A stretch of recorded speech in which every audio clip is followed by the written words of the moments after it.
वहाँ पे हमारा स्कूल है गवर्नमेंट प्राइमरी स्कूल चौकुतुलमला, तो वहाँ पे उससे लगभग आज से 2-3 महीने पोस्ट एक निकला है हेल्पर।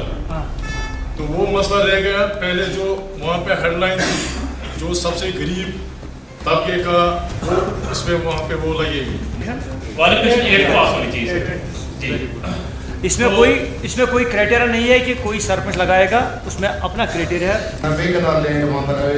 आपको ग्राउंड को पार्क के लिए सेटलमेंट में डॉक्यूमेंट्स में गलती हुई थी जब उन्होंने सेटलमेंट किया था। अब हाई कोर्ट ने उसमें ऑर्डर निकाला आज से 1 साल पहले, उसको ये ठीक कर मलशेबाग हल्के सर अभी तक वो फाइल पेंडिंग है। सर के दौरान जो पहला इंतकाल था वो कलादम हुआ था। अब हमने डायरेक्टर लैंड रिकॉर्ड्स को लिखा है, वहाँ से वो पुराने कागज देंगे तो हम उसमें कार्रवाई करेंगे। प्लान में रखेंगे पंचायत सेक्रेटरी इनके पास इनके साथ में 3 बार गया, तो इनके जो वहाँ के जो जवान है लड़के वो पिटाई करने आए। अगर हमने शर्ट बनाया किस लिए बनाया, पैसा खर्च किया 5 लाख, तो फिर क्या फायदा उस शर्ट का। गार्बेज कलेक्शन होता है, जब डस्टबिन के वहाँ से वो गाड़ी वाला आता है उठा के ड्राइवर वहाँ जाता है, तो वो लोग उसको डंपिंग साइड में डालने नहीं देते हैं, कहते हैं कि ये पैस्चर लैंड है। मैं मुझे रिक्वेस्ट है कि मुझे जो है पता कर रही है वो चाकरपुर में और रोड्स में सेल्स में जो आया थी जो वहाँ लगा रही है ना वो वहाँ की नहीं है।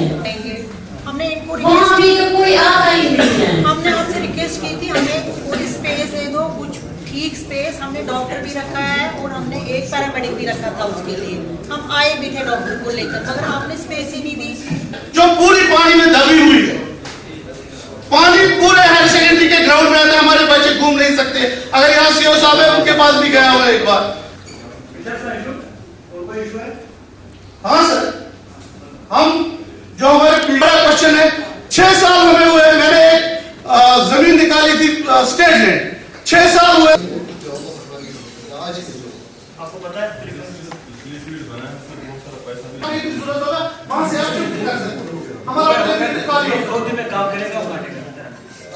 अलग मैटर है ना। पहले आप पेड़ की देख लीजिए, उसका मिट्टी की परमिशन के लिए विधिवत अप्लाई कीजिएगा तब होगी। पहले मैं आपसे कुछ चीजें शेयर करना चाहता हूँ, क्योंकि हमने जो 2002 के बाद कश्मीर में तब्दीली आई थी और आज 19 के बाद जो कश्मीर में चेंज हुई, हमें लगता है कि उस दिन के दौर में आज के दौर में बहुत ज्यादा फर्क है।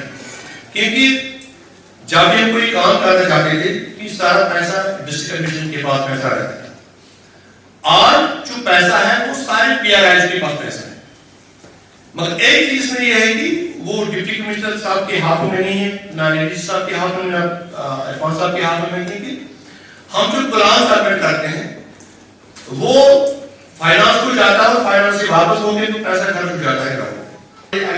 आरएनडी इनका काम अलग डिफरेंट है, क्योंकि इनका बहुत ये है कि जो पहले दौर में था वो आज नहीं है। आज बड़ी ट्रांसपेरेंसी, आज सारा कुछ जो है वो ऑनलाइन। हमारे ऑफिसर साहिबान मुझे लगता है इनको तो छुट्टी कम ही मिलती है, बहुत ज्यादा कम मिलती है। 4 बजे 5 बजे 6 बजे 7 बजे भी ऑफिसर जो है घर जा रहे हैं। तो इंशाल्लाह यही तो बात है कि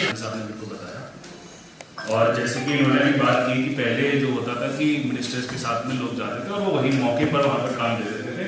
एक चीज़ मैं भी ये ध्यान में लाना चाहूँगा कि अभी तक हम लोग पिछले 10 से 15 साल पुराने 49 प्रोजेक्ट्स लैंग्वेज में कंप्लीट कर चुके हैं। तो ये प्रोजेक्ट्स कौन से थे और कौन क्या क्या आया था, इस चीज़ का भी हमको ख्याल रखना चाहिए। और किसी भी एडवांस सोसाइटी का ये होता है कि उसमें सिस्टम कितना ट्रांसपेरेंट है। जैसे ब्लॉकचेन टेक्नोलॉजी क्यों हम एडवांस बोलते हैं, क्योंकि इसमें ट्रांसपेरेंट है, पब्लिक रजिस्टर है, उसमें सबको पता है कि किसका क्या है। तो आज हमारा सिस्टम बड़ा एडवांस्ड हो गया है, हम लोग एकदम ट्रांसपेरेंट प्रोसेस के साथ काम करते हैं। जहाँ तक रही डिमांड्स की बात, तो डिमांड जो रहती है इसीलिए पीआरआई की वहाँ पे वैल्यू एडिशन है कि पीआरआई वही एक बहुत वैल्यू एड कर सकता है जो कि अपनी डिमांड्स को सॉर्ट करे, वो पता करे कि यार ये अर्जेंट नेचर की है, ये इंपॉर्टेंट नेचर की है, ये हमारी डिले हो सकती है, इसमें हमको सरकार का सपोर्ट चाहिए रहेगा डिस्ट्रिक्ट। तो ये जब तक आप लोग प्रोसेस करेंगे उसके बाद आप लोग अपना प्लान बनाएंगे, और जो कि आप लोग बहुत अच्छे तरीके से कर भी रहे हैं। तो अभी जैसे कि पहले कितने पोल लगते थे और आज कितने पोल लगते हैं, पहले कितने ट्रांसफार्मर लगते थे आज कितने ट्रांसफार्मर लगते हैं, तो ये सब चीजें तो सबको पता ही है, सबको दिखती भी है। तो अब क्या हुआ है कि अब जब लोगों की उम्मीदें पूरी होने लग गई है तो डिमांड भी बढ़ने लगती है। तो अब सबको लगता है कि मेरे घर में भी पानी आ सकता है, क्योंकि सबके घर में आ रहा है तो मेरे घर में भी, सबके घर में गाड़ी कचरा उठाने जा रही है तो मैंने भले ही अपना घर 2 किलोमीटर दूर किसी पहाड़ के ऊपर बना रखा है, लेकिन मेरे घर से भी गाड़ी कचरा उठाने आएगी। तो इन सब चीजों को धीरे धीरे अब सरकार भी उसके साथ चलती है, पैरेलल है, ये तो प्रोसेस है, कंटिन्यूस प्रोसेस है, इसको इम्प्रूव करते रहते हैं। और जो मुझे लगता है कि ब्लॉग दिवस जैसे जो प्लेटफॉर्म है, मजीद मुनफरिद और दिलचस्प वीडियोस के लिए हमारी YouTube चैनल जरूर सब्सक्राइब करें।